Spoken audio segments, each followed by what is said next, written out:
ఓం శ్రీ గురుభ్యో నమః. మహాగణాధిపతయే నమః. అందరికీ నమస్కారం.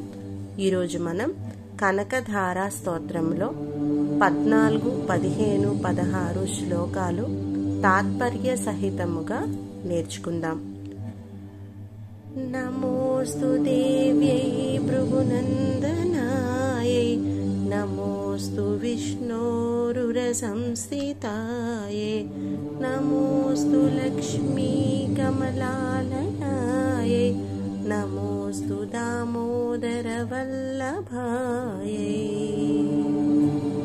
అనగా భృగు మహాముని పుత్రికయు విష్ణువు వక్షస్థలములో నెలకొన్నిదియు పద్మాసనాసీనురాలు యశోదాదేవి చేత రోటికి కట్టివేయబడ్డ కేశవుని ప్రియురాలు అయిన లక్ష్మీదేవికి నా వందనములు నేను సమర్పిస్తున్నాను అని ఈ శ్లోకానికి అర్థము. నమోస్తు కాంత్యై కమలేక్షణాయై, నమోస్తు భూత్యై భువన ప్రసూత్యై, నమోస్తు దేవాధికిరర్షితాయై, నమోస్తు నందాత్మజ వల్లభాయై. అనగా నలిన దళాల వంటి నయనాలు కలది, తేజస్వరూపిణి, లోకాలన్నింటికీ కన్న తల్లి, సంపత్ స్వరూపిణి, దేవతలతో సహితముగా అందరి చేత పూజించబడునది, నందగోపుని పుత్రుడైన శ్రీకృష్ణునకు ప్రియురాలు అయిన శ్రీ మహాలక్ష్మీదేవికి నమో వాక్కములు అర్చిస్తున్నాను అని ఈ శ్లోకానికి అర్థము.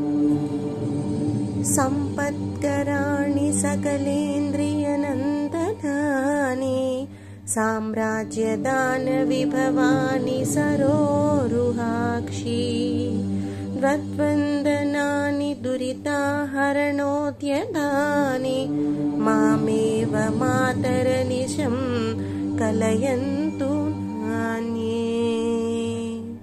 అనగా పద్మపత్రాల వంటి కన్నులు గల తల్లి, నీకు నమస్కారములు.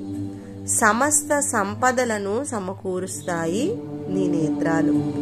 అన్ని ఇంద్రియాలకు ఆనందం కలిగిస్తాయి. సామ్రాజ్య వైభవాలను అనుగ్రహిస్తాయి. పాపాలను నిశ్శేషంగా రూపుమాపుతాయి. పూజ్యురాలవైన ఓ మాత, నీ చరణాలకు నా వందనములు నేను సమర్పిస్తున్నాను.